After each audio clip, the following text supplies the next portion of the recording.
अभी हम flowering plant में मेल रिप्रोडक्टिव पार्ट के बारे में स्टडी करेंगे। मेल रिप्रोडक्टिव पार्ट में स्टेमेन आता है। स्टेमेन के दो पार्ट है, जो ब्रॉड ऊपर वाला जो ब्रॉड स्ट्रक्चर है मोटा सा दैट इज एंथर, और जो थ्रेड लाइक स्ट्रक्चर है वो फिलामेंट है। फिलामेंट लंबा होता है एंड पतला होता है। एंथर जो थिक होता है और ब्रॉड होता है दैट इज एंथर। एंथर को आप ट्रांस सेक्शनल कट करोगे तो इस टाइप का स्ट्रक्चर दिखेगा। एंथर में दो लोब है, ये एक लोब है और ये दूसरा लोब है, और हर एक लोब में आपको दो सर्कल्स दिखाई देंगे। ये जो सर्कल्स है दे आर कॉल्ड थीका। तो हर एक लोब में दो थीका है, इसीलिए इसको बाइलोब बाइथीकस बोलेंगे। बाइलोब क्योंकि दो लोब है, और डाइथीकस का मतलब एक लोब में दो थीका है, इसलिए। अब हम देखेंगे ये जो सर्कुलर स्ट्रक्चर आपको दिखाई दे रहा है इनको माइक्रोस्पोरेंजियम बोला जाता है। They are called microsporangia. तो ये एक माइक्रोस्पोरेंजियम, ये दूसरा माइक्रोस्पोरेंजियम, ऐसे चार माइक्रोस्पोरेंजियम एक एंथर के अंदर प्रेजेंट होते हैं। अब हमको देखना है कि माइक्रोस्पोरेंजियम्स के अंदर पोलन ग्रेन कैसे आते हैं। तो जब एंथर यंग होता है उस टाइम पे हम ये सर्कुलर स्ट्रक्चर को माइक्रोस्पोरेंजियम बोलते हैं, लेकिन जैसे ही एंथर डेवलप होने लगता है तो हम इसको बाद में बोलेंगे पोलन सेक। क्यों पोलन सेक बोलेंगे? क्योंकि अब इस माइक्रोस्पोरेंजियम के अंदर पोलन ग्रेन डेवलप हो चुके हैं। तो जब माइक्रोस्पोरेंजियम के अंदर पोलन ग्रेन डेवलप हो जाते हैं तो उसको पोलन सेक बोला जाता है। तो this is pollen sac develop हो जाने के बाद। अब जब फर्टिलाइजेशन की सीजन आती है उस टाइम पर ये जो पोलन सेक है वो डाइस हो जाते हैं, मतलब कि ब्लास्ट हो जाते हैं, और इसके अंदर के जितने पोलन सेक है, पोलन ग्रेन्स है, pollen grains are very light weight, तो वो एयर के अंदर रिलीज हो जाएंगे। तो वो जो पोलन ग्रेन एयर में रिलीज हो जाएंगे तो वो जाकर फर्टिलाइजेशन करेंगे। तो इनका यहाँ पर ब्लास्ट होना, विस्फोट होना, बाहर निकलना, डायसेंस होना रिक्वायर्ड है। तो वो कैसे होगा वो भी हम देखेंगे। सबसे पहले स्ट्रक्चर देखते हैं। ये जो पोलन सेक है या माइक्रोस्पोरेंजियम है, इसके चार वॉल है, मतलब आप इसको अगर इस माइक्रोस्कोप में स्टडी करोगे तो इसकी चार लेयर आपको नजर आएगी। 1 2 3 4 चार लेयर होती है। सबसे बाहर की तरफ की जो लेयर होती है उसको एपिडर्मिस बोला जाता है, उसके बाद एंडोडर्मिस, और तीसरे लेयर में मिडल लेयर।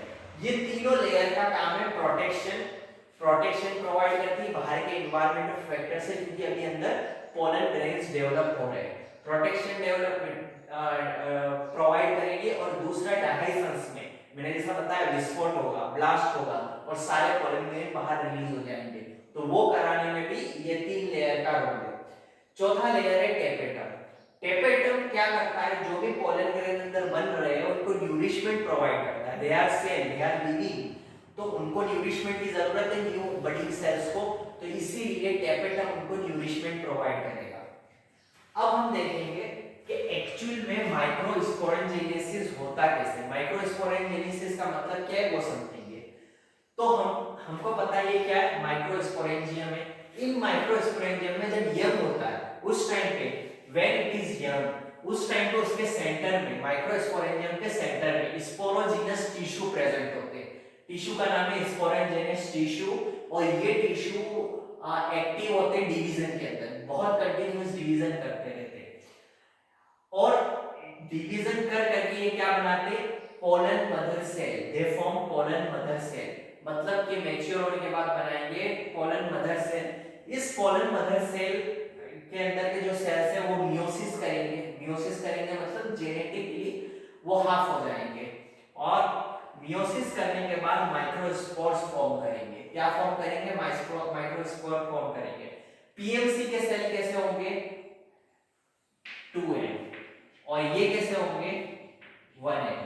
माइक्रोस्पोर्स 1n होंगे, हैप्लॉइड होंगे, और ये माइक्रोस्पोर आपस में अरेंज हो जाएंगे, चार सेल अरेंज हो जाएंगे एंड माइक्रोस्पोर टेट्राड बनाएंगे। ये अभी हम किस में बात कर रहे हैं? यंग एंथर की बात कर रहे हैं। माइक्रोस्पोर टेट्राड फॉर्म करेंगे, चार माइक्रोस्पोर्स एक साथ अरेंज हो जाएंगे। अरेंज होने के बाद ये मैच्योर होंगे। अब जब एंथर मैच्योर हो जाएगा और when it comes to dissociate, तो क्या होगा? डायसेंस करने की पोजीशन में होगा। उस टाइम पर माइक्रोस्पोर टेट्राड के जितने भी माइक्रोस्पोर्स है वो सारे एक दूसरे से अलग हो जाएंगे, डिसोशिएट हो जाएंगे and then they will form pollen grain. और ऐसे पोलन ग्रेन हर एक माइक्रोस्पोरेंजियम में कितने होंगे, थाउजेंड्स ऑफ नंबर। एक पोलन सेट में thousands of number of pollen grain present होंगे, प्रोड्यूस होंगे, जिनको नर्चर कौन करेगा, टेपेटम करेगा। Is that clear? अब ये जो पोलन ग्रेन फॉर्म हुआ है इसको हम बोलते हैं मेल गैमेटोफाइट। मेल गैमेट नहीं बोलेंगे, मेल गैमेटोफाइट बोलेंगे। मेल गैमेट मतलब सिंगल सेल के जो जाके फर्टिलाइजेशन करेगा। मेल गैमेटोफाइट मतलब जिसके अंदर मेल गैमेट प्रेजेंट है लेकिन मेल गैमेट के अलावा दूसरे भी सेल प्रेजेंट है जो कि उसको फर्टिलाइजेशन में हेल्प करेंगे। इसीलिए मेल गैमेट के साथ दूसरे सेल प्रेजेंट होने की वजह से इसको मेल गैमेटोफाइट बोलेंगे। अब जो पोलन है, पोलन ग्रेन है, दैट पोलन ग्रेन का जो आउटर मोस्ट लेयर है that is called exine. It is called exine. और exine one of the toughest organic material है। ये इसलिए क्योंकि ये जो पोलन ग्रेन है एयर के अंदर फ्लोट होंगे, कहीं पे भी जा सकते हैं एयर के अंदर, एनवायरनमेंट के अंदर। अब एनवायरनमेंट में अगर ये टफ स्ट्रक्चर नहीं होगा, लेयर नहीं होगा तो क्या होगा, एनवायरनमेंट के जो हार्श केमिकल्स है, जो भी ऑर्गेनिक मटेरियल्स है, वाटर है, ये सब की इफेक्ट पोलन ग्रेन पे होगी और वो जो सेल है डिग्रेड हो जाएगा, डेड हो जाएगा, तो फर्टिलाइजेशन नहीं कर पाएगा। तो उसको काइंड ऑफ प्रोटेक्ट करने का काम करता है ये एक्साइन लेयर। एक्साइन लेयर के अंदर एक होल है, दैट होल एपरेचर। ये एपरेचर का काम ड्यूरिंग फर्टिलाइजेशन होगा। ड्यूरिंग फर्टिलाइजेशन ये एपरेचर के थ्रू जो है अंदर से मेल गैमेट बाहर आएगा।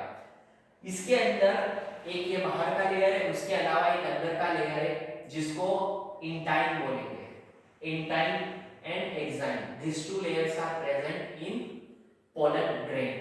और pollen grain को गैमेटोफाइट बोला जाता है, that we know। तो this is